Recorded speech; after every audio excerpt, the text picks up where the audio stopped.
ठीक है, तो मेरे को आपसे एक चीज चाहिए ऑडियंस के लिए, तो आपको किस जोन में कौन सा एलिमेंट लगाना चाहिए। आप सामने एक चार्ट देख रहे होगे, आप उस जोन के अंदर वो एलिमेंट लगा सकते हो। आगे हमने लिख दिया है अगर वो एलिमेंट लगाते हो तो उससे आपको क्या बेनिफिट होगा। उसके आगे हमने लिख दिया है कि किस टाइम वो नहीं लगाना। सूर्य अगर नीच का है तो वो नहीं लगाना है, ऊंच का है तो वो लगाना है। सूर्य अगर 12th बॉक्स में है, ठीक है, तो वो वहां पे लगा दिया। सूर्य क्या है? कोर। सूर्य है आत्मा। सूर्य को पिता का भी कारक मानते हैं। 12th बॉक्स में चला गया, आपने इसको वहां लगा दिया। आत्मा क्या है? ये यहाँ पे दिल है, यहीं पे सब कुछ चल रहा है। वो अगर जागृत हो गया तो कहीं ना कहीं वीकनेस आ जाएगी सर। सरकार से रिलेटेड इशू हो जाएंगे। सरकार भी सूर्य है, वहां से इशू हो जाएगा। पिता से, पिता की सेहत। तो उस तरीके से कौन सा सिंबल कब यूज करना है, करना भी है कि नहीं करना, इसलिए मैंने आपको रेमेडियल पार्ट पे बात करी।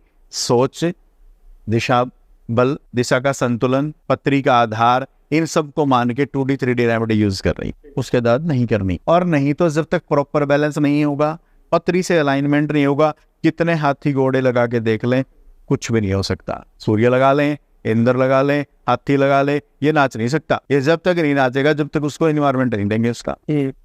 तो कोई करोड़पति कैसे बने वास्तु से? करोड़पति कोई कैसे बने? घर को और पत्री को अलाइनमेंट कर देंगे। गाड़ी आपने ली, जब तक गाड़ी प्रॉपर अलाइनमेंट नहीं होगी वो 100 की स्पीड पे नहीं दौड़ सकती। एस्ट्रो वास्तु 100 की स्पीड पे दौड़ना सिखाता है, और वास्तु राजा ही बनाता है।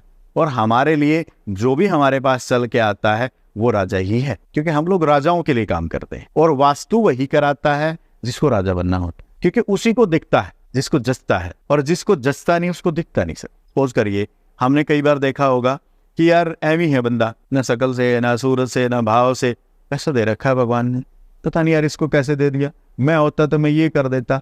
भाई उसको वो दिखता है जो तेरे को नहीं दिखता, उसको देखना आता है, उसको समझना आता है, इसलिए उसको मिला है। प्रकृति डिसाइड करती है। प्रकृति 3 तरह की है, एयर, फायर, वाटर। इसी वास्तु में एस्ट्रो के साथ लोग की प्रकृति देखते हैं। भाई इसको क्या खाना है, इसको क्या पीना है, तीखा है, मीठा है, क्या खाएगा। नेल से डिसाइड करते हैं प्रकृति, गुलाबी है, वाइट है, नेल पतले हैं, मोटे हैं, कैसे हैं, प्रकृति डिसाइड कर। आईज डिसाइड करते हैं, टीथ डिसाइड करते हैं कौन सी प्रकृति का आदमी है। उसकी प्रकृति डिसाइड करती है सेलिब्रिटी बनेगा कि नहीं बनेगा। ट्रेनर है, अच्छा है, अरे कुछ नहीं है, फिर भी पता नहीं कैसे चल रहा है, कि प्रकृति ईश्वर ने घटित करके भेजा है, इसलिए ऐसा हो रहा है। बस पत्री को और घर को अलाइनमेंट कर रहा है, गाड़ी तो 100 की स्पीड पे चल सकती है। यहां तक आए। अगला टॉपिक है मर्मा। हमारे शरीर में भी मर्म होते हैं, आपने सुना होगा। पॉइंट्स होते हैं, मेरे ख्याल एक्यूपेंचर वाले वही यूज करते होंगे, ज्यादा नहीं मुझे इसके बारे में, लेकिन वो वही यूज करते हैं।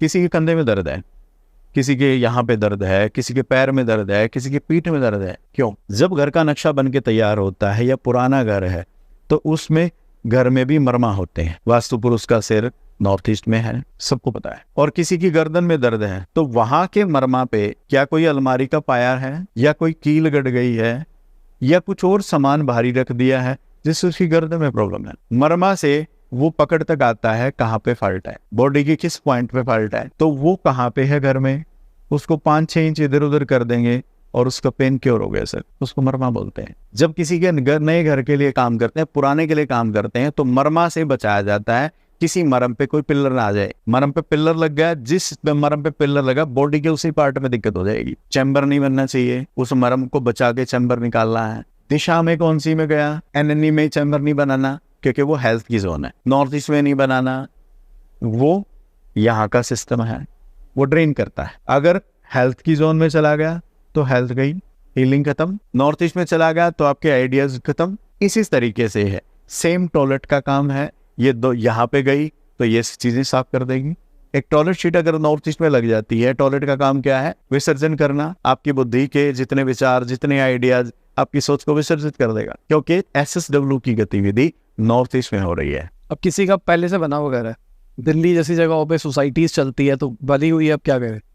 तो नॉर्थ ईस्ट के टॉयलेट शीट का कोई समाधान नहीं। मर्मा का क्या करें? मर्मा का क्या करेंगे, मैंने आपको बताया कि 5 या 6 इंच इधर उधर शिफ्ट करना है। मतलब हम घर का सेंटर पॉइंट भी शिफ्ट कर सकते हैं। घर का सेंटर पॉइंट शिफ्ट कर सकते हैं। सपोज करिए कि आपने कोई कमरा एक्सटेंड कर रखा है, फिर आपने इसे छोटा कर दिया तो सेंटर पॉइंट भी शिफ्ट हो जाएगा। कमरा बड़ा था, एक्सटेंड करे, कलर डाल के भी पॉइंट को स्विच किया जा सकता है। सेंटर को शिफ्ट नहीं कर सकते। कमरा छोटा कर दिया, दीवार अंदर ले आए तो सेंटर शिफ्ट हो गया। दिशा बल कम है, उसको एक कम या ज्यादा कर सकते हैं कलर थेरेपी के द्वारा, स्टड्स के द्वारा। कलर थेरेपी का मतलब है कि स्टार्टिंग पे सपोज करिए नॉर्थ कम है, नॉर्थ से पिछला कलर वेस्ट का व्हाइट है, हम 3 इंची पट्टी लगाते हैं स्टार्टिंग पे, तो नॉर्थ एक्सटेंड हो गया। वो भी नहीं होगा तो वही स्पॉटलाइट लगा देंगे व्हाइट कलर की। वो भी नहीं होता है तो स्टड लगाते हैं, मेटल्स के स्टड आते हैं, आयरन के स्टड डाल दिए। उसको कम करना है तो ग्रीन कलर की स्टार्टिंग कर देंगे, उसमें स्टील के स्टड डाल देंगे, ग्रीन कलर का पोट लगा देंगे, उसमें प्लांट लगा देंगे, वो उसको कम कर देगा। तो इसी तरीके से